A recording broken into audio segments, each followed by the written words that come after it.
Hey everybody! Another one of our Heygo reruns for you. This one is, where are we on this one? Tribeca. Yeah. Tribeca, February 2023. That's the triangle below Canal Street, Tribeca. So here you go, enjoy. Have fun, everyone.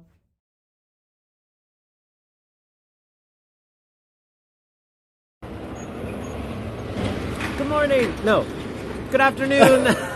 It might be morning for some people, I guess. Yeah. Maybe in LA. Yeah. It could be morning. Yeah, there. it's late morning there. Yeah, absolutely. Have you ever tried Becca? Because today we're going to try Becca.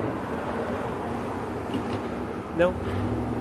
If you don't like Judith's cookies, try Becca's.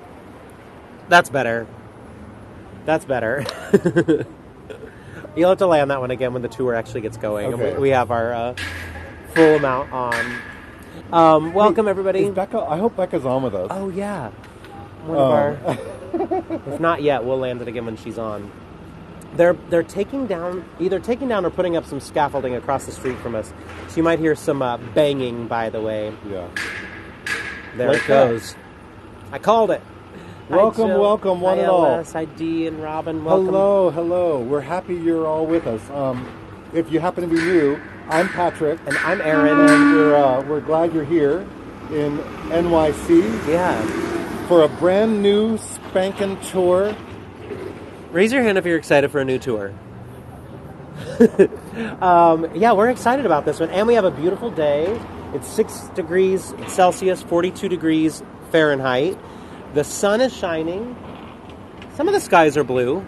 It's sort of like wispy. It'll be a solid day. Clear Yeah. skies for the most part. And we're excited to show off a little bit of Tribeca. I know it really is a neat part of town, and we don't get there that often. We don't have business that takes us there. We don't go there for restaurants. It's true. Often, but it is a neat historic part of town. So we're excited to show it off. Yeah, we are rarely there. It's so true.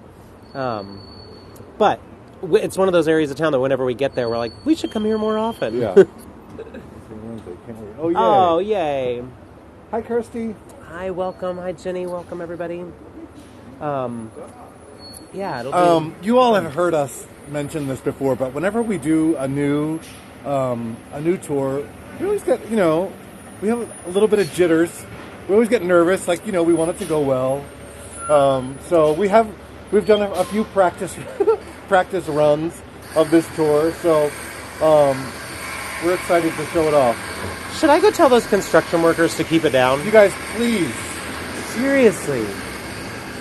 But the truth is, if it was our second or third time doing this tour, we'd probably be like, well, we'll start somewhere else. But because it's our first time, we're like, no, we're starting here. This is where we This planned. is what we planned on.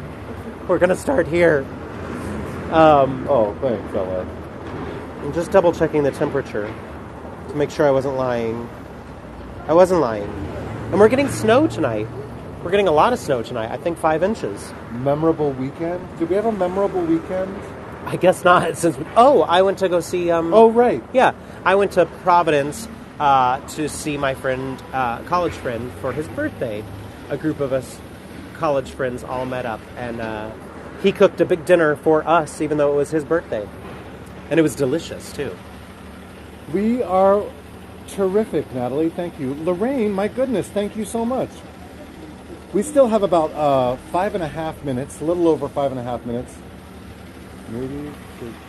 Oh, the Bow Bridge. Oh, maybe, yeah. Maybe we'll get a snowy Bow Bridge picture because we're supposed to get snow. We have. Oh, I started to say we still have about 5.5 minutes before we get going on our tour today. If you don't happen to know Aaron and I, if this is your first tour with us, well, first of all, if this is your first tour with Aaron and I, please let us know in the chat. We always like to know when we have new viewers on. Also, we usually sign on a few minutes early just because we like to check in with the viewers and say hello. Carol Sue asked a very important question. Yes. How was the cake? Meaning, I went to the birthday party. How was the cake at the birthday party? It was really good. Linda's a first-timer. Welcome, Linda. Welcome, Linda. We're glad you're here. It was almost like a hostess cake. but like in a full sheet cake form from a bakery in Boston that we know and love called Flour. Not like a rose, but like baking flour. And it was really delicious. It had like a fluffy cream in it, a white chocolate ganache on top. It was delish. Seriously, need a fix after the weekend. Okay. Weekend off. Did anyone jump out of the cake? No. I jumped into it. I did. I had 2 pieces. Well in my done. defense, my friend cut them small. Yeah. And we all said that. We all were like, this is a small piece. Give me another one. This is a little small. I don't blame you. Yeah. I'm totally California. Oh, I know all that crazy weather Yeah. that you had in California. And we're going to get some this evening. We're going to get snow this evening. I mean, that's not so crazy for February in New York, but Yeah. but given that we've gotten barely any snow the whole winter season so far. Yeah. But crazy for California. to Yeah, get all yeah, that yeah. snow, Oh, yeah, or that's that crazy. weather. By the way, we're about 3.5 minutes away from starting, so welcome everybody tuning in. We'll still have a little over 3 minutes before we show off Tribeca. And somebody asked where Tribeca is. We'll talk a lot about that, but it's basically downtown Manhattan, and we'll talk a little bit more about that as we get going along the way. Ah, passing by some flower coming out. So, yeah. Yeah. Crazy. I mean, you know, I hate to sound. I mean, crazy weather we're having. It is. Am I all right? It really is crazy. Definitely need. Ooh, that was a lot. That was a big one.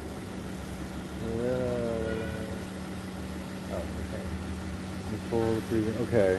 Oh, thanks, Yeah, yeah, Liz. Thanks so much. We appreciate it. Hi, Yeah, Christine. Welcome, And Brian. it passed us by so quickly, but Mary Ellen, thank you so much.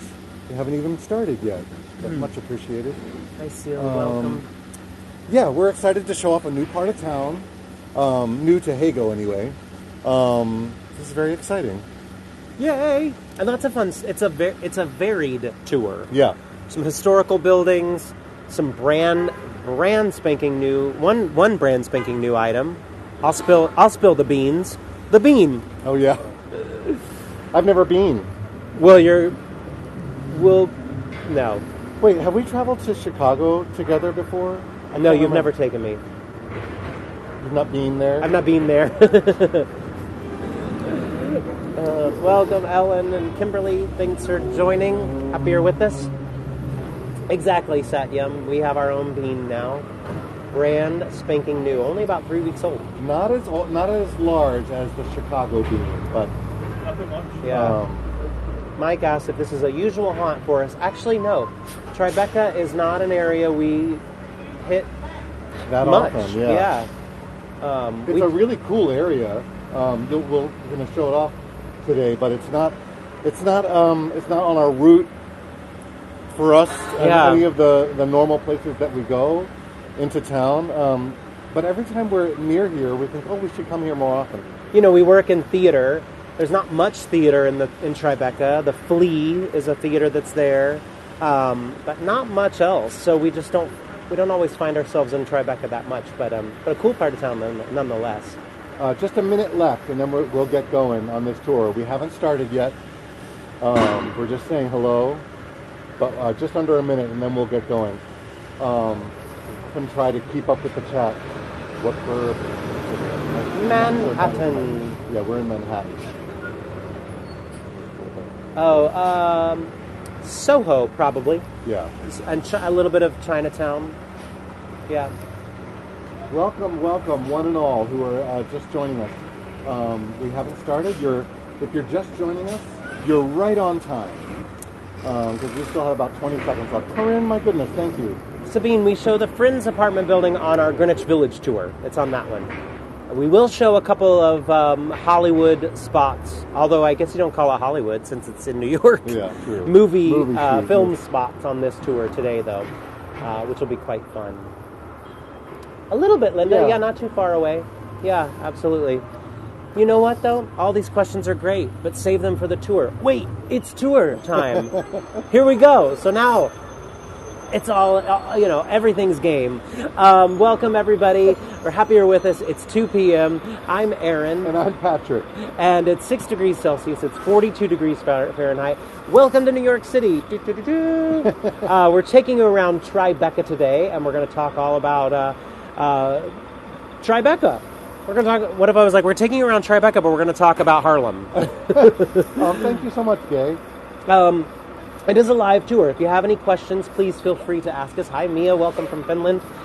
Please feel free to ask us along the way, and we'll do our best to get to them. We do have to deal with a little bit of traffic because Tribeca is not a very... the streets kind of zigzag all over the place, so we'll be zigzagging along with those streets. So if we miss a question, please go ahead and put it in the chat again. There's a couple of blocks where we'll be walking where we'll even maybe scroll back and try to make sure we didn't miss any questions, and if we did, you can always put it in the chat at that moment too. I suspect this might be a tour where you might want to take some pictures.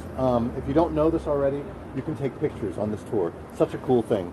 Anytime you see something that you want to take a picture of, hit that center button in your screen, and that picture will be saved in your Heygo profile. You can share those with your family or your friends and let everyone know where you've been traveling to virtually. Yes, indeed, the neighborhood of Robert De Niro, and we'll chat a little bit about that as well. And finally, in terms of tech, there's one block on this tour that gave us a little tiny issue on one of our tests, but only on one, so fingers crossed, I think we're going to be safe. But we'll keep an eye. If our signal dips, we'll let you know. The other disclaimer I have is that I went to the ENT this morning, nothing major, but he'd sprayed so much stuff in my nose and it is still coming out. So my apologies. I will probably have to blow my nose or sneeze no less than 15 times on today's tour. So I apologize about that right now. One more thing before we begin. I saw so much housekeeping. I know. I saw that. Well, very important housekeeping. Okay. I saw that Dave K has joined our tour. Oh, that is important. It is important. We love Dave K's tours. If you don't know this already, he is a fantastic guide. Wait, it just dawned on me. Is that a different Dave K? Is that Dave K our Heygo guide? Because I feel like there might be there are a couple of different Dave Ks. I have a Dave K friend from college too. Maybe it's that Dave K. I don't know. Regardless, it's me. Oh yeah. You should join Dave for his tours in Dublin. He does fantastic tours, and we can't recommend him enough. Most of you have probably taken his tours, but just in case you haven't, treat yourself because you won't regret it. Let's get going. Yeah, welcome everybody to our debut tour of Tribeca. We're starting currently at Broadway and Canal. You see this giant bank building coming into view. This is the National City Bank of New York. It was completed in 1927, and the architects were Walker and Gillette. They designed this beautiful Art Deco building. We got the light. That's exciting. It's like the street light knew it was our first Tribeca tour, and they set it all up for us. It was remodeled in the 90s to become a retail space. Now there's kind of an Instagrammable, sort of art museum in there that's different kind of exhibits. But a lot of stuff passes through there. So welcome to Tribeca. So where are we?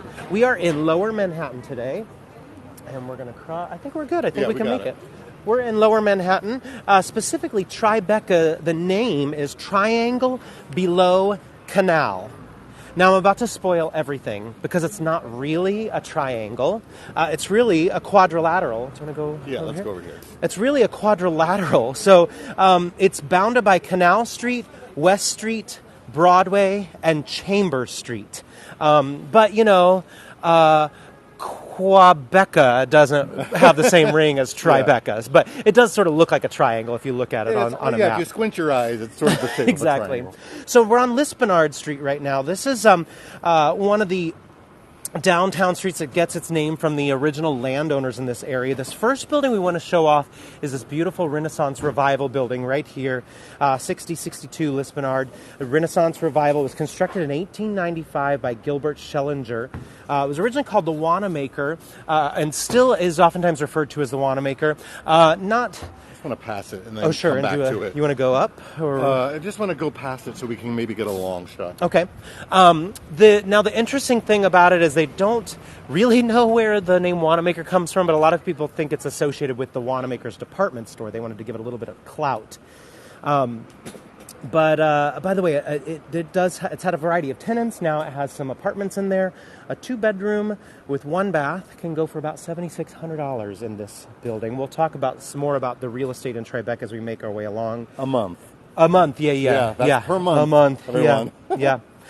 So this area, by the way, would have in large part been owned by Trinity Church, which we show off downtown. And over time, Trinity Church sold off a lot of parcels of its land. The Lispenard family was wealthy, and they purchased a large piece of it during that time. The family's gone now, but they have left behind their name. And we're going to pass this truck and show off the next building. This moving truck is right in our way. Clearly, they didn't get the memo that we have a tour right here today. It's going to say 52 on the door, but the technical address of this building is 54 Lispenard. And now take this in. It's a cast iron structure. Some of you were with us in our Soho tour last week, and we talked a lot about cast iron, which we'll talk a little bit more on this tour as well.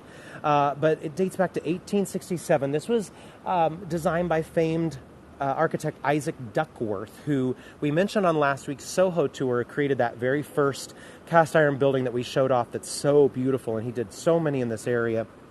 This had a variety of textile firms over the years, but really take notice of the design, and I think Patrick's going to go for a long shot. Go long. Go long! Now take notice of that design because he repeated it. So if you recall, when we were talking about these cast iron buildings, they were cast in foundries, and he used this same mold for a few buildings, and even on this block. So get ready, take a mental picture of that, or a real picture if you want. And we'll show you the next one as we make our way along here, which is going to be at 44, this kind of gray building that's coming up. And you'll see, also by Duckworth, this exact same design as the previous building. So it's cast in the same mold. I'm just going to, while we're standing between these two buildings, I'll go back to the other one. So if you take a picture of this one, and then I go back, you'll see it's the same mold. And we have even one more along here, too, that he used. You know, it was all so popular, and it could be done quite quickly. So I think that was in large part, there were some similar ones that saved on the costs as well. 44, the gray one, by the way, this was also some textiles in there, including a manufacturer and importer of artificial flowers, ostrich, and fancy feathers, which I love that was a part of their business. Fancy feathers right there. Gene, yes, some have fire escapes and some don't. It's really just the fire escapes are there to give people a second way, a second exit out of the building. So perhaps some of the buildings have doors in the back, which creates a second exit in the buildings. These ones that have fire escapes probably just mean that they don't have a second doorway out of the building or that apartment. Now, the next one is 38. It's not as in good of a shape, but I just want to point it out. You're going to see it right here. Also, again, that same design by Duckworth. And while you're taking that in, also know that we're right by an underground railroad station. So in the 1830s, decades before the Civil War, and when slavery was still legal in the South, where there were a free African-American abolitionist named David Ruggles lived right next door to this building. The actual building is no longer here, but he lived right here. He was one of America's first black journalists. He actually published a magazine known as the Mirror of Liberty that advocated for the abolition of slavery in all of America. But more impressively, Ruggles actually sheltered over 600 fugitive slaves through the years. He lived in a building that was right here in this location. So this is one of the stops of the secret underground railroad that helped those runaway slaves reach freedom, mainly in Canada. His most famous guest, by the way, was Frederick Douglass. I just want to, while we're at a pausing moment, Tony V asked about the fire escapes being added later. Yes, Tony, in the 1800s, there was a law passed that because there were so many fires happening in New York City, the city passed a law that everybody had to have more than one exit in any apartment. So those would have been added in the 1800s. I forget when that law happened, but it was I want to say 1860. I might have that date wrong, but it did happen in the 1800s. That they had to add second exits for people to get out of apartments. Now, going back 200 years prior to that, Tribeca would have mainly been owned by, like I mentioned, Trinity Church, but then partially Ranulph Janssen and Anthony Rutgers. Now, Janssen was more to the west, Rutgers was to the east, and they have made their own roads, which is why we don't see... It just got very windy on this block. Yeah. Hopefully our wind protector's holding up okay. But that's why we don't see some gridded roads in this area. They had their own roads, and they kind of had to sort of get matched up once the city sort of acquired all of this area. Now, in the mid-1800s, we would have seen this area change from a residential area and farmland, private houses, to a commercial center. And in large part, that was because of the Erie Canal establishment. So we are not too far from the Hudson River. And so as a result, we would have seen the need for warehouses to come into this area. And that's why we see a lot of these cast iron buildings popping up, with storefronts, with rooms for storage. Those cast iron buildings were cheaper than brick or stone and faster, and they could store a lot of stuff in here. So we're going to sneak into this building. Now, hopefully we don't get booted. We've done this a couple times and they haven't booted us yet. But we're going into the AT&T long distance building, and what we want to show off are the murals in here. They have this beautiful mural on the wall and mosaics on the ceilings. So we're just going to show this off right here. And again, we're in the AT&T long-distance building. This is where the Tribeca Film Festival started, by the way, in this building. We'll talk a little bit more about that when we get outside. But this particular building is about 27 floors. It's an Art Deco building. Now, the mosaics were designed by Hildreth Mier, and she wanted the mosaics to reflect the building's use as a telecommunications building. The mosaics you're seeing on the ceiling, by the way, are allegorical representations of Asia, Europe, Australia, and Africa, and they're showing the connection with stylized telephone lines radiating from two female messengers there in the middle. So those lines are the telephone lines that you're seeing. Really quite beautiful. We can't go too much further, or they'll yell at us to leave. There is an entrance to the subway inside the lobby of this building right there. I think that goes to, the blue line? I think so. Yeah. That sounds right. Yeah. And you'll even see on the bottom of this one, telephone wires and radio unite to make neighbors of nations. So again, this is the AT&T long-distance building, an Art Deco building, which, by the way, is where the Tribeca Film Festival started. So, or has their space, I should say. So, the Tribeca Film Festival, some folks have already mentioned it, but they hold an annual, highly esteemed film festival here. It was actually founded in the wake of September 11th as a way to sort of bring some life back to this area. But Robert De Niro and film producer Jane Rosenthal and philanthropist Craig Hatkoff helped form that. It's held every spring since 2002. Now we're crossing the street and you're going to see this beautiful building coming into view, the American Thread Company. It's got I love the lower part of it with those different colored stonework along there. This 11-story Renaissance Revival style building. It was originally erected by the Wool Warehouse Company in 1896 to house the New York Wool Exchange. And sort of like a New York Stock Exchange, but for wool, which didn't fully materialize. We're going to hang here for a little bit because I have a couple fun stories about it, but that never really fully materialized. So ultimately, the American Thread Company bought the building in 1901 for $700,000, which is why that name is there, the American Thread Company.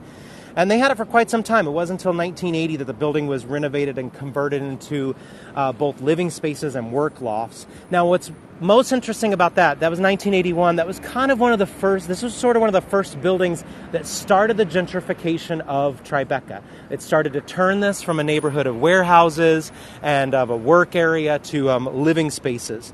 And one of those living spaces, believe it or not, they were doing some renovation on it in 2007. And during that time, a large wall mural was uncovered, and the style of that was completely recognizable almost immediately. And we're going to put a picture into the chat so you all can see. So imagine you're renovating your apartment, and all of a sudden you uncover on your wall that painting. It just went into the chat. So let's see if anybody can take a guess at who that is right there on the wall. If you're renovating away, and boom, Keith Haring. Exactly, Tish. Yeah.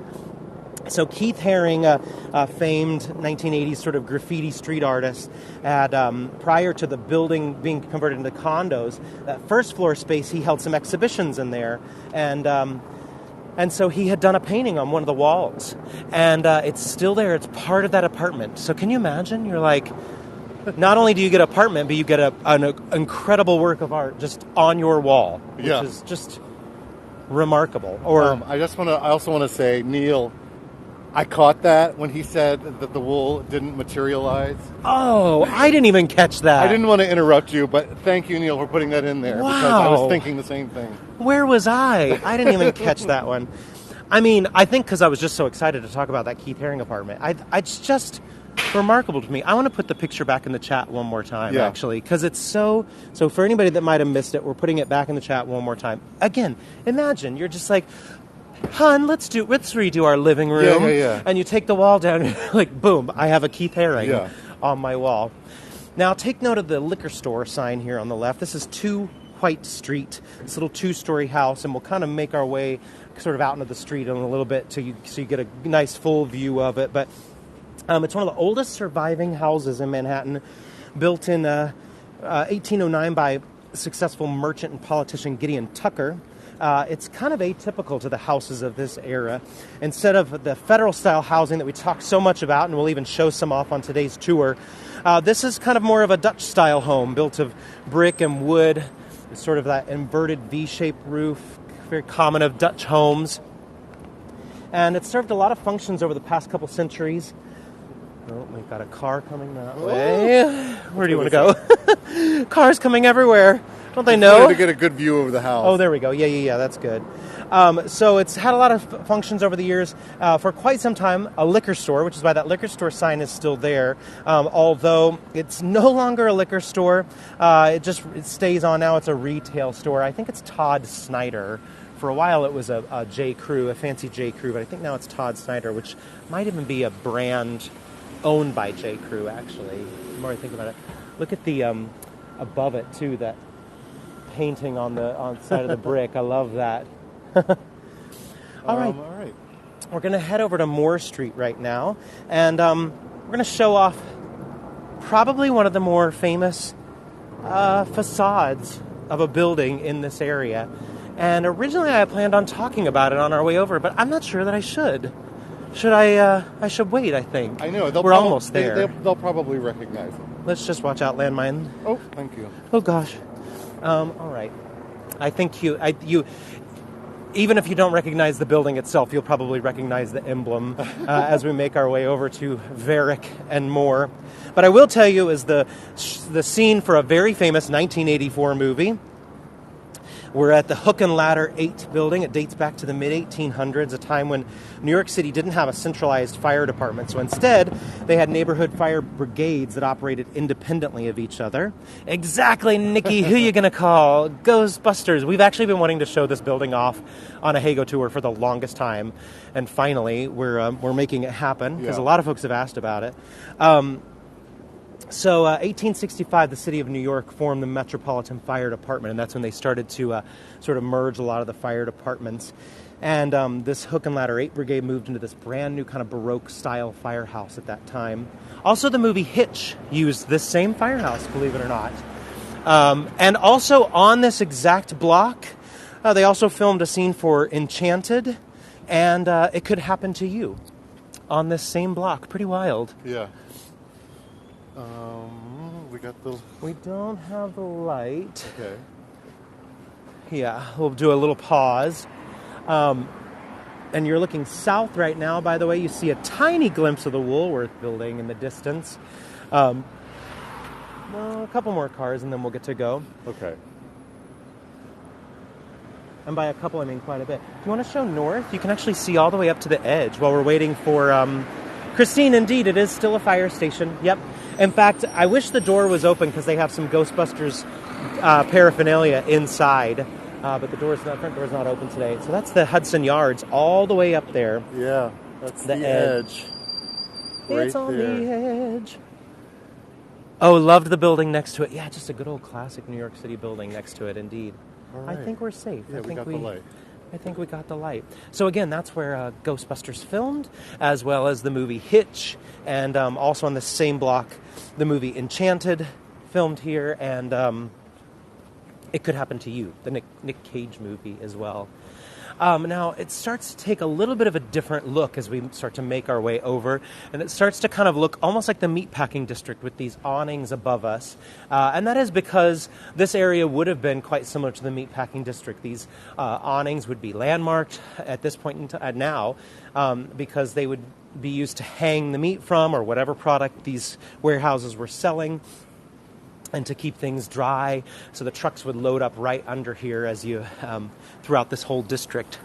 Nicole, yeah, Law and Order is filmed all over New York and the surrounding area. It's just about in some different neighborhood every single day, don't you think? Yeah. We're on Hudson right now, by the way, and we're making our way over to, or we're making our way up to Hudson. Excuse me. We're currently on Moore. Yeah, Dave, I love that movie too. It Could Happen to You. That's a good movie that not a lot of people talk about. Now, the next thing we want to show off is a restaurant that we recommend, which is Boobies. It's going to be here on the left. You can see some of their outdoor seating right here, beautifully painted, by the way. But Boobies is owned by Ron Silver, and he started off making pies and selling them to restaurants in this area, and then he expanded to a full brick-and-mortar restaurant in 1990. But it's comfort food made by hand, culled from his mother's and his grandmother's recipes. I love that. And boobies is a Yiddish for grandmother, for those that may not know that term. But it is they even have a little bit of a display we can show. And a cow, of course. I'm forgetting the name of De Niro's restaurant, but yes, I'm pretty sure it's still here. What is the name of his restaurant? Elizabeth worked there. Here, let's show the... oh, yeah. Ooh. Here's some of their wares that they have here at Boobies. I'll take one of each, please. Tribeca Grill, that's it. Yes, thanks, Jill. Tribeca Grill. Our friend Elizabeth worked there for a while. Now, across the street is the Powell Building. You'll start to see coming into view over here.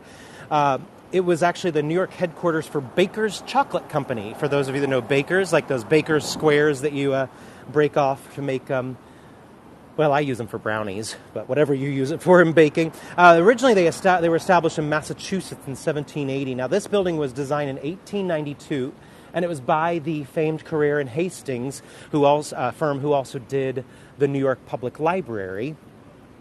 And it's in the Renaissance Revival style. We've got some terracotta, we've got some brick. So in 1903, the Baker's Chocolate Company sold this building to another candy maker, Alexander Powell, and that's why the name is the Powell Building. You can even see it on one of the floors up there. Yeah. And it was, they also might have noticed that it looks a little bit different at the top. They added some floors there at the top over some time as well. And now it's got some condominiums, commercial space, and Nobu is there, if any of you know Nobu. Cindy, yes, we'll go back to it. We're just going to cross the street. We get a nice shot of this building when we cross the street. Also, a couple of people have mentioned that it's Bubbies, not Booby. Bubbies. Oh, I've always said Booby. Oh, funny. I felt like that's what, I don't know. I feel like that's how they pronounce it in Crossing Delancey. But yeah, maybe it's Bubbies, not Booby. Yeah. Here's that Powell Building you can see. Yeah, you I'll zoom say in on Bubby. some of that beautiful detail. What'd you say? I was doing, you say Booby and I say Bubby. You say hubby and I say hubby. Also, I see Tribeca Grill is at the end of this block, and it looks like it's still going strong. The detail. Oh, you're right. Cindy, I'm glad you mentioned zooming in, because the detail is really stunning. Yeah, that Renaissance revival again. And it's mainly terracotta and brick you're seeing up there. It's just really terrific. Cool. All right. And as we make our way down the block, we want to show off this red brick building, but the sun will kind of get past a little. Or where do you want to go in terms of sun? We might be okay. Okay, then I'll talk. Because the sun's hiding. Yeah, then I'll go ahead and jump in on it. It's the New York Mercantile Exchange Building. It was built in 1886. It's a Queen Anne style brick building. We don't see a ton of Queen Anne. There's another one at Union Square that we show off, and so some of you might know of that Queen Anne building that's kind of by that, it's that Barnes & Noble we show off in Union Square. But another one right here cost about $400,000 in 1886, a hefty sum back then. Now a condo in that building would sell for about $3.75 million. The building was named for the commodities exchange that grew out of the old butter, cheese, and exchange factory or organization that was here. And the New York Mercantile Exchange operated out of this building until 1994, more than a century after it was built. And they moved to the financial district, now near Brookfield Place, where it still is located. This is such a beautiful building. I love this so much. You can see that incredible tower behind it. Now, I wouldn't be surprised if that's hiding a water tower. We've talked about that before. A lot of these buildings have ornate features on top that oftentimes hide those classic water towers, and it wouldn't surprise me one bit if that's what that little tower portion is on the left. Yeah. Such a beautiful space. I don't know, those windows at the top, the dormer windows. I mean, I guess it could be the water tower, but it may not be. It just wouldn't surprise me if somebody said that. I wouldn't be surprised. Yeah. Okay. I would. I'd say, oh, you didn't surprise me. I don't know why you're yelling at me now. We're in a fight. All right. I hate getting in a fight on Harrison Street, but here we are, right here on Harrison Street. This is named from Harrison's Brewery, which would have been nearby along the river during the pre-Revolutionary War days, and presumably belonged to George Harrison, who also had an estate in this area. A different George Harrison, by the way. Now, Mary D., sorry, yes, the water towers are still used and still function. Yes, they do. Yeah, absolutely. I wouldn't mind walking in the street to show off the blocks, to show off the street a little bit, because it is a really cool street, Harrison Street. So notice these blocks that a lot of folks, including us, just sort of colloquially call cobblestone. But technically, cobblestone would be more round. These are Belgian blocks. And they're these large, rectangular, sometimes cubical shapes, usually about 10 to 12 inches or so, and typically made of granite and used for sort of paving and borders, a lot of landscaping as well. Now, the term Belgian block, they think would have come because it would have a bit of a historical connection to Europe. Sorry, van's coming right towards us. European ships that would have set sail from Antwerp, and they would have been in search of goods to trade, but they would have needed some more weight on their ship, and they would have had these large blocks of stone, and then as they got traded goods, they would have left that stone behind, and then that stone would have been used for a lot of the streets, and that would have happened in the major ports. For example, ballast, exactly, 100%, and that would have been used for, in those major ports where they would have stopped, like Boston, New York. That's why you'd see more of these Belgian block streets in those cities. Carol, those bicycles are New York City's city bike system. You can rent those bikes for 30 or 45 minutes at any one particular station and then return them to any other station in the city. So that's New York's city bike rental system. Helen, that's a staple for this tour. Hold your horses. We're going there next.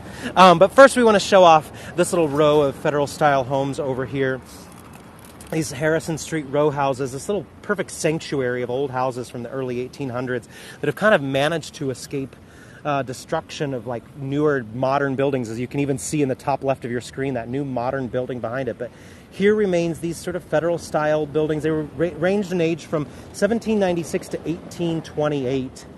And a couple of them were designed by John McComb Jr., who also did City Hall, these very first two. The others, it's not known who the architects were. I'm going to assume it might have been just one of his assistants because they're so similar. Yeah. But they've only confirmed that those first two were by McComb, who did City Hall as well. So we're going to backtrack on Harrison, and I just want to show off the outdoor restaurant seating along here. Look at how they've done it underneath that awning. It's so beautiful.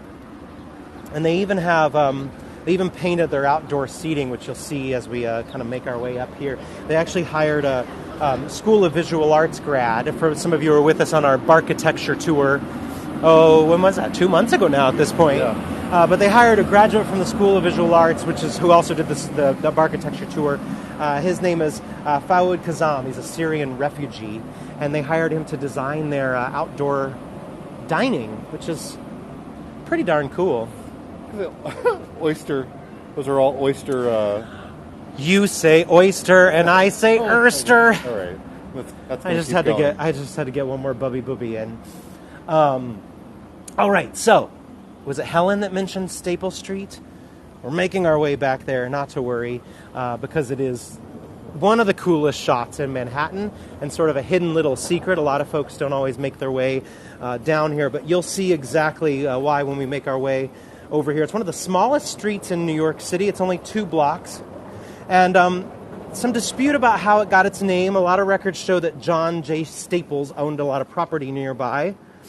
Of course, one of its great features is going to be the Belgian block street all around it. Just because you brought it up, yeah. Neil. Yes, we actually, funny that you call it the Jenga building, because that's exactly what we call it as well. We are going to, we'll get a little closer to it and show it off. That's actually where the bean is. We'll end our tour right by that building. 830 feet tall, that building, the Jenga building. And you'll see it quite a bit as we make our way through here. But here's the Staple. You say how many blocks? Does that mean buildings or miles, please? Wait, I'm not sure. I don't. When you say how many blocks, does that mean buildings or miles?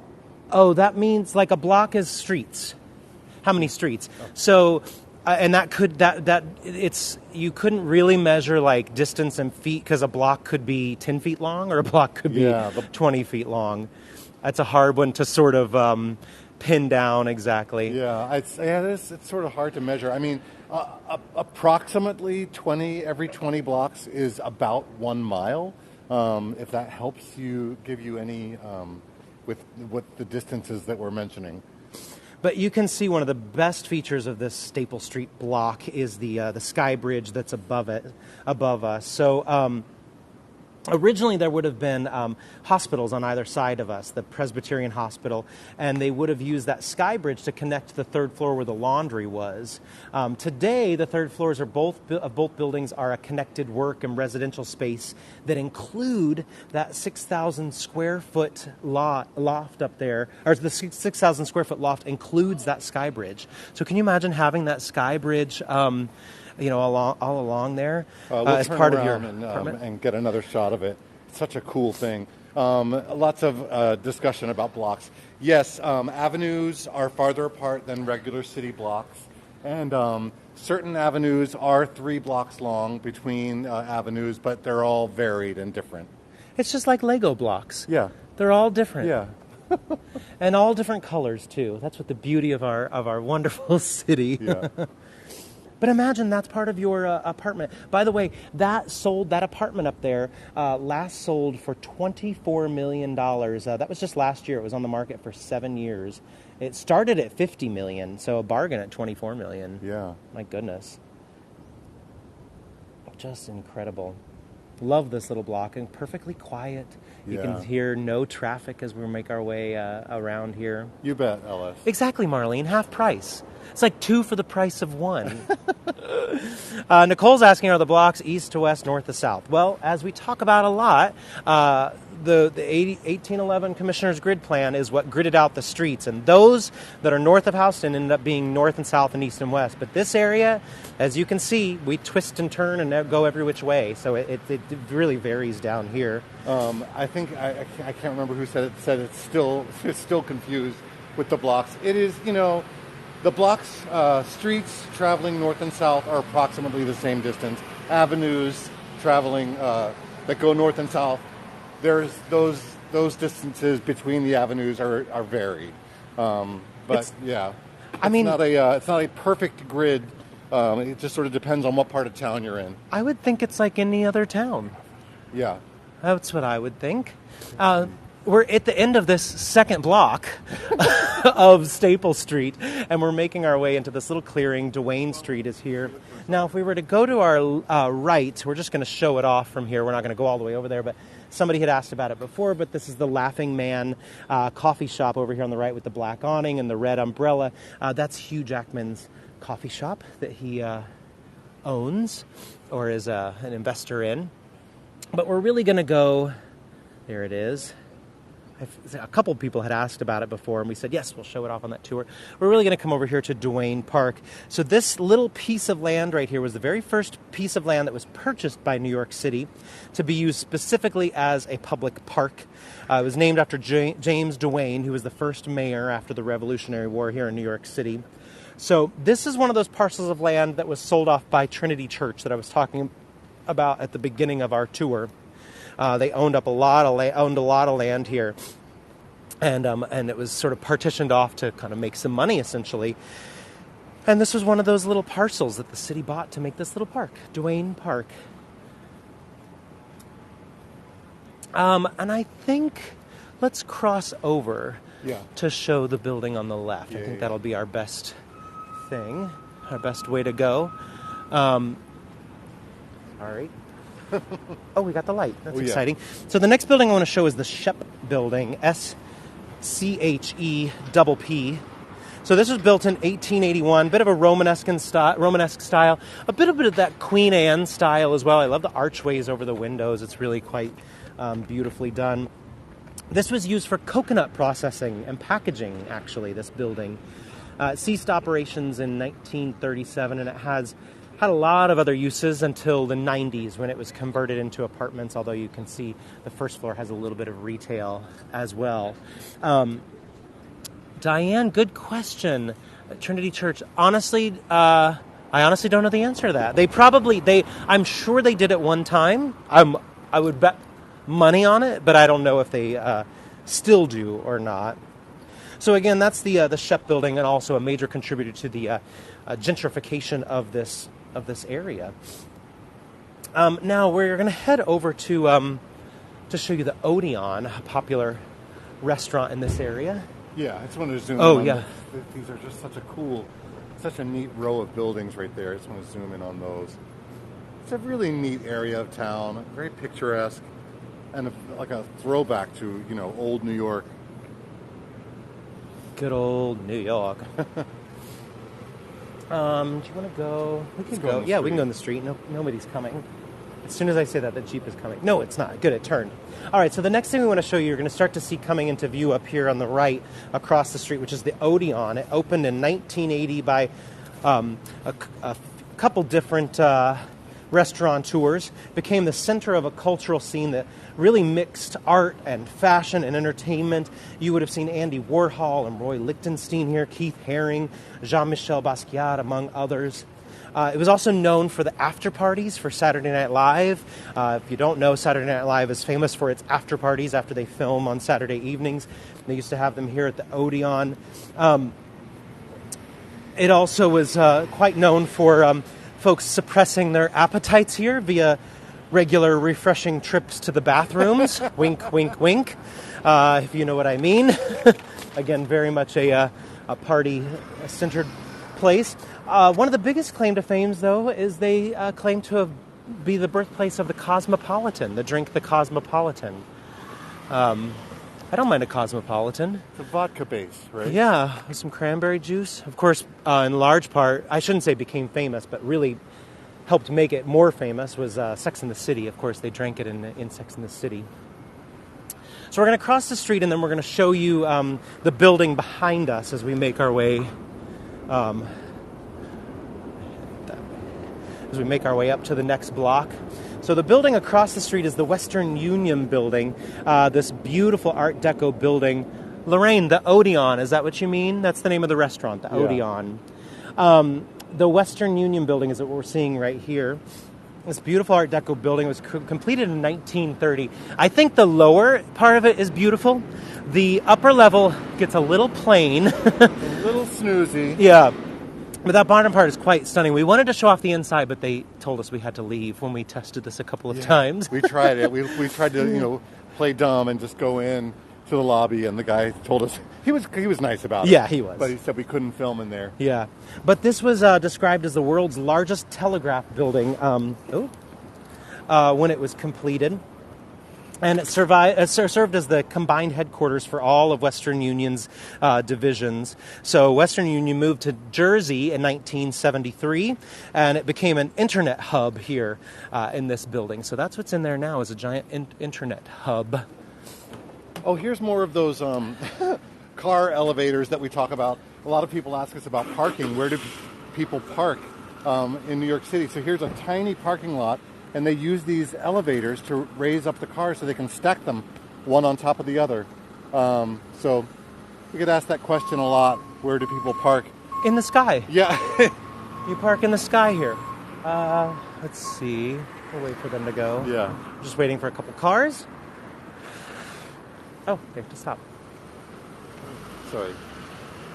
All right, so we're heading up to our last block with some very exciting stuff ahead of us. As we make our way up there, I want to talk about the Mother AME Zion Church. And it's no longer standing, but there is going to be a plaque that will show off of it once we get up to the next block. Oh, sorry, you're zooming. I thought you were I thought Patrick was pointing at a question in the chat, but he's zooming in on some good old classic New York City water towers up ahead. But the Mother AME Zion Church, it was the first black church in New York State. It was founded in 1796 by free African Americans. And it was a stop along the Underground Railroad. And the church's full name was the Mother African Methodist Episcopal Church, but affectionately known as the Freedom Church. I'm dodging an Amazon delivery person. So in the pre-Civil War days, it was a hub of the black social activism and the abolition. Oh my goodness, easy for me to say today. Abolition. Aaron, I'm sorry, everyone. Aaron, he accidentally put the wrong teeth in. I did. That movement. There we go. Abolitionist. I got it out. Movement. By the way, the first bishop of that church was James Varick, and you might know of Varick Street that is down here, and that's where that name comes from, for Varick Street, from James Varick. In 1925, the congregation moved to Harlem, and when we get up to this next corner, we'll show off a plaque indicating where the church stood that's up here. Someone asked why we need water towers. Well, the water towers are to provide water to the building. Yeah, the water towers get filled when they get to a certain level, low. They get refilled, and that's what the waters for every individual building uses. Not every building uses the water tower system, but a lot do. Most over 6 stories. Let's show the plaque, and then we'll show this building. Does that sound good? Yeah. So we'll show that the church plaque that we were discussing, and then we'll show you the building across the street. We're actually going to plant on this corner for a couple of things. Audrey, the church is no longer here. Well, now it's in Harlem. Moved to Harlem in 1925. But here's that plaque indicating where the church was. Now, directly across the street from it, take notice of this building, the textile building. It was designed by Henry Hardenberg, who also did the Dakota. This was designed in 1901, and it's been a residential building since 1999. The Dakota, where Yoko Ono no longer lives. Yeah. I don't know if you guys saw that news, but she's leaving. She left. The Dakota. Now, behind it, you see creeping into the view what is oftentimes considered one of the ugliest buildings in Manhattan. I hate to speak terrible of it when it is right there, but it's the AT&T Long Lines building, a bit of a mysterious windowless fortress, 550 feet high. Now it has residences in it, as well as some other stuff in it as well, but it was AT&T's long distance service building for quite some time. John Carl Warnecki, in the brutalist style, conceived of this building in the 70s, and they say it can withstand a nuclear blast, and for about 2 weeks you can be in there safely. I don't know if that's true or not. Now it's a secure data center with a little bit of residential area in it as well. Want to do a bean look here and a bean across the street? Yeah. So we showed off the Jenga building a little bit. You saw it a little bit on this tour, and you're going to see it above us when we cross the street. But wedged at the bottom of it, sort of keeping it up, is our very own bean. You might know of the Chicago bean. We have a new one right here in New York City. This is by Anish Kapoor, the British Indian sculptor. And he's most known for Chicago's bean, also known as the Cloud Gate. But it is a little bit different than the Chicago bean, but gives you the same idea of that bean. It's a little bit smaller, by the way. And it differs from the Chicago bean in the installation of it has tension cables. So the Leonard Street bean, which is what we're on right now, is capable of sort of expanding. And there are your beautiful guides. Hello. But I know I like that it's sort of wedged in under there. I couldn't agree more. I think, yeah, Mimi, that's another difference. You can't walk under it like you can with the Chicago bean. The reflection. Oh, yeah, you get to see those cast iron buildings there across the street. But it's also able to kind of sway in the wind a little bit with those tension cables sort of holding it in. We're going to cross the street, and you'll get a good view of it and the Jenga building as well. So the Jenga building is luxury condominiums. It's about 830 feet tall, or 252 meters. It was completed in 2017, and the idea when it was completed was to have our own bean under it, but it took some time to get it finally solidified to get our bean under it. It's actually above the New York Law School. So New York Law School sold the air rights in order to create the Jenga building, and as we cross the street, it's going to start to come into view, the bean and the building.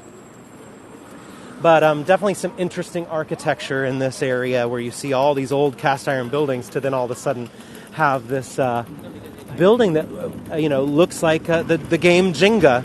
If you don't know the game Jenga, give it a Google and you'll see exactly what we're talking about. Of course, it's a tower of blocks that you pull the blocks out in order to see who can pull out the most blocks without making the tower fall down. And that's sort of what this looks like. This was designed by the Swiss architectural firm Herzog and de Meuron, by the way. 145 apartments that range anywhere from 3.5 million to 50 million for those penthouses up at the top. So just pennies. Yeah. Really. It's quite affordable. But we are at the end of our tour today. We are so glad you all joined us. And who typically would live in Tribeca? Wealthy people. Wendy, wealthy people. But we're so glad you all joined us today on this beautiful day. My nose held up somewhat okay. It did. Your teeth didn't, but your nose did. My teeth didn't, but my nose did. For those that might have tuned in late, I was talking about how I went to the ENT this morning and he put so much stuff up my nose it wouldn't stop running. But tomorrow night, we're going to be at South Street Seaport, our New York at Night South Street Seaport. That's tomorrow evening.